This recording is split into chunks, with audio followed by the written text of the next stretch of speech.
Monday morning at kailangan gumising ng maaga para sa estudyante. Hello, hi mga nay! For this video, naandito na nga si Bossing. Kaya naman, gumising ako ng maaga para nga makapagsahod ng kanyang bibitbitin mamaya pagising niya. Nag-jacket nga rin ako kasi nung oras na to ay 4:30, kaya naman medyo malamig pa. Sinalin ko nga lang yung mga laman ng mga timba na inigib niya kagabi para nga malagyan ng panibago. Kapag wala si Bossing, ang daily routine ko talaga paggising ko sa umaga yung mag-igib ng 2 timba para isalin nga dito sa aming ipunan na drum. Pero dahil nandito siya, pahinga nga ako sa pag-iigib. Pero nagigib pa rin ako ng paisa-isang timba na may kasamang 1 galon kasi nga sayang din kapag pagbaba mo wala kang dala. At nung naisalin ko na nga lahat ng mga tubig, eto nga at pababa na rin ako, dala yung 2 timba na para sa bibit-bitin ni Bossing at nagdala rin ako ng 1 timba at 1 galon para bitbitin ko nga paakyat. Ang kaso nga lang pagbaba ko wala nga gaanong tubig sa batya. Kaya naman hindi ko nalagyan yung 2 timba na para bitbitin ni Bossing mamaya at ito na nga lang nilagyan ko yung dadalhin ko paakyat na 1 galon at 1 timba. Buti na nga lang at kahit papano may nailagay nga ako dito kasi madalas kapag bumababa ako wala na ako naaabutang tubig. Kaya naman kung gugustuhin ko talaga makapag-ipon at makapaglagay dun sa aming drum, gumigising talaga ako ng 4 o'clock or 4:30 ng umaga para ako ngayon makakaabot na puno yung 2 batya sa baba. Pero sa ngayon hindi ko nga kayang bumangon ng ganong kaaga dahil tinatalo talaga ako ng antok, lalo na kung pagod na pagod ako maghapon. At nung makaakyat nga ako, ang unang-una ko nga ginagawa mag-init ng tubig para panligo nga ni kuya. At kapag naisalang ko na yung mainit na tubig ginigising ko na nga rin si kuya para mag-igib ng kanyang panligo. Opo, siya na po nag-iigib ng kanyang panligo para matuto siya. Next time ang ituturo ko naman sa kanya yung gumising ng kusa sa umaga. Kasi naman sa mga edad niyang ganito talaga namang tulog mantika. Kahit nga ginising ko na gigisingin ko pa nga ulit kasi kahit nakaupo nakakatulog nga siya. Isa rin to sa mga rason kung bakit kailangan ko ang gumising ng maaga. Kasi nga sa kahoy kami nagluluto. Kapag kahoy ang gamit ko kailangan talaga laging may allowance ang oras ko. Kasi pagkatapos ko mag-init ng tubig na panligo ni kuya saka pa nga lang ako nagsasaing. Hindi katulad kapag meron kaming butane kahit nga pagsabayin ko magsaing at mag-init ng tubig okay lang. At habang nakasalang nga yung mainit na tubig at inaantay ko nga si kuya makaakyat galing sa pag-iigib, eto at inumpisahan ko na rin maghugas ng plato. Kita nyo naman at ang bilis lang ng oras. Kita mo maliwanag na agad. At habang tinatapos ko nga yung paghugas ng plato nakaakyat na nga rin si Kuya Bill at nag-aasikaso na nga rin siya ng kanyang sarili. Nakaligo na rin siya at nakabihis. Nung matapos naman ako maghugas pinag-ready ko na lang din siya ng kanyang pambaon. At eto nga ready na rin silang umalis ng kanyang tita.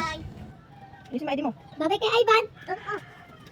Pagkapasok ni kuya kaming 3 naman gogora at pupunta kami sa tabing dagat. Pero bago ang lahat dinaanan nga muna namin yung iniwan kong 2 timba kanina na hindi ko nalagyan ng tubig at nilagyan ko nga muna kasi ito at medyo puno nga yung 2 batya. Ganito lang naman ang style namin dito na kapag merong laman yung batya samantalahin mo ngang isalin sa iyong ipunan para hindi masayang yung tubig at tumutulo nga lang. Pagkatapos nga namin nasalinan yung timba dumiretso na nga rin kami sa tabing dagat para nga gawin yung aming araw-araw na ginagawa, ang pangangalakal. Araw-araw din kasing may bagong inaanod na mga basura at talagang sinasamantala namin kapag meron kasi nga nawawala din tong mga to. Kapag nabago na yung ihip ng hangin halos wala na rin inaanod na basura dito at napupunta na nga sa ibang lugar. Anyway, maraming salamat sa iyo kung nakaabot ka sa part na to ng video ko. Maraming salamat sa pagsubaybay at pagsuporta mo palagi sa aking mga kwento. Eto nga't nakapuno na rin kami ng 1 sako at pauwi na rin kami. At hanggang dito na nga lang din ang istorya ko. Maraming salamat sa iyong panonood.